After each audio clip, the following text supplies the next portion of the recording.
Hola a todos y bienvenidos al tutorial de cómo crear una tipografía.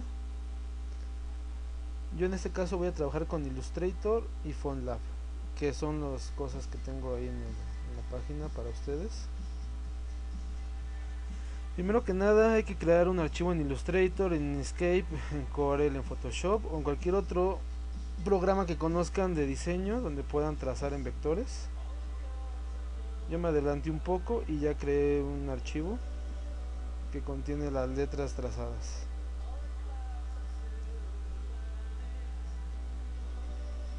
Bueno, pues vamos a quitar esto, que es la licencia. Bueno, pues ahora, primero que nada debemos tener en cuenta que FontLab no reconoce líneas o trazos no concretos. Este ejemplo nos muestra que esto está lleno de trazos no completos. ¿Cómo podemos solucionar esto? Simplemente expandiendo, que sería seleccionar todo, objeto, expandir. Esto es importante porque si hay alguna línea suelta por allí que se nos haya ido, FontLab no nos las va a reconocer. Bueno, ya lo tenemos expandido. Ahora procedemos a darle un tamaño generoso para que podamos trabajar más fácilmente con él, más que nada. Porque si lo dejamos pequeño, luego ahí se van desapareciendo, aparecen cosas muy raras en FontLab. Bueno, abrimos FontLab, archivo nuevo. Nos aparecerá esta gran ventana de trabajo, donde nos muestra todos los caracteres que podemos introducir a nuestra nueva tipografía. No es necesario crear todos, claro está, solamente lo que podamos necesitar. Antes de empezar a editar, digamos, vamos a ponerle a font info y vamos a crear una familia de la letra, que esto es más que nada importante para que podamos ubicarla fácilmente. Va a ser maestra porque no va a existir, y así podamos trabajar con ella, instalarla y todo por el estilo. Yo estoy poniéndole aquí todo el LDCM porque, bueno, no es necesario poner cosas con sentido. Entonces le podemos aplicar, ok, y ya regresamos a nuestra tabla, que ya nos aparecerá font LDCM. Entonces ahora procedemos a crear, digamos, la letra L. Regresamos a Illustrator, copiamos nuestra letra L y pegamos. Tardará un poquito en procesar y nos aparecerá nuestra letra L hasta por acá.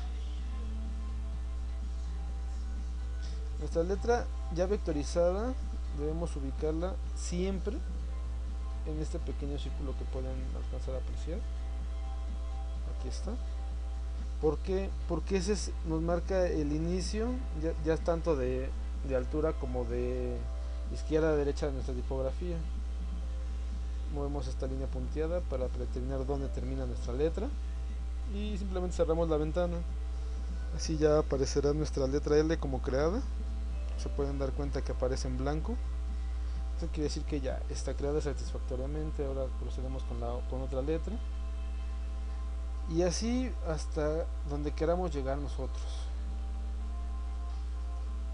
Podemos crear nuestros números, nuestras comas, nuestras acentuaciones, todo lo podemos crear.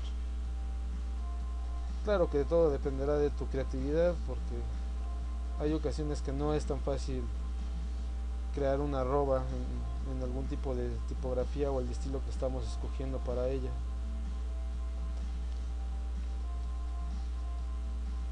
También es importante comentarles que no es necesario utilizar Illustrator, se puede trazar directamente en FontLab. Pero por cuestiones de complejidad, pues preferí hacerlo con Illustrator, que ya la mayoría está familiarizado con él.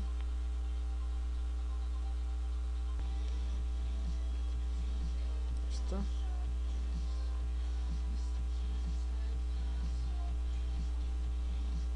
La llevamos para acá.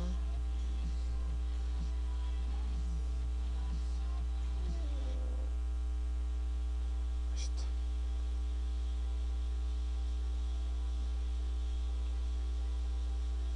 Y ponemos close. Ya tenemos creada LDCM, que son mis iniciales, que es todo lo que vamos a crear en este momento. En dado caso de que ustedes quieran proceder y crear todo, pueden guardar sus avances con archivo BFV que diga, que es el formato de PhoneLab, y continúa cualquier momento que se les antoje. Ahora le ponemos generar font, que es nuestro archivo que va a crear, y le ponemos al font types para que podamos abrirlo en nuestra Mac, en nuestra PC, en cualquier otro lado, incluso en Linux. Entonces ya ponemos guardar y tendremos nuestra tipografía creada. Vamos a la carpeta donde la guardamos, está aquí, y aparecerá esto. Lo ponemos instalar, la fuente ya fue instalada, aceptar. Eso pasa cuando escribes mucho LDCM, pero no importa. Ahora, para que nuestro programa, digamos Illustrator, no lo reconozca, es necesario cerrarlo, porque si sabrán, al inicio del programa pues carga las tipografías existentes en el equipo. Entonces al volverlo a abrir ya nos reconocerá nuestra tipografía que hemos hecho. Esperar un poco, ponemos archivo nuevo, le ponemos que sí, y creamos una letra, alguna leyenda.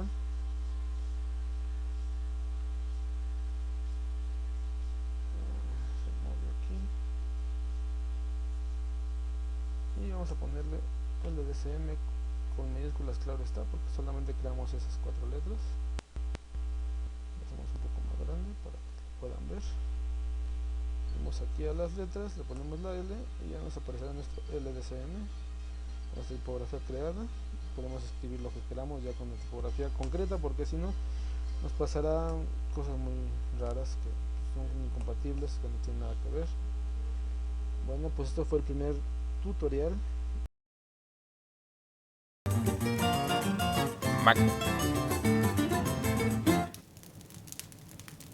¿Lo recuerdan?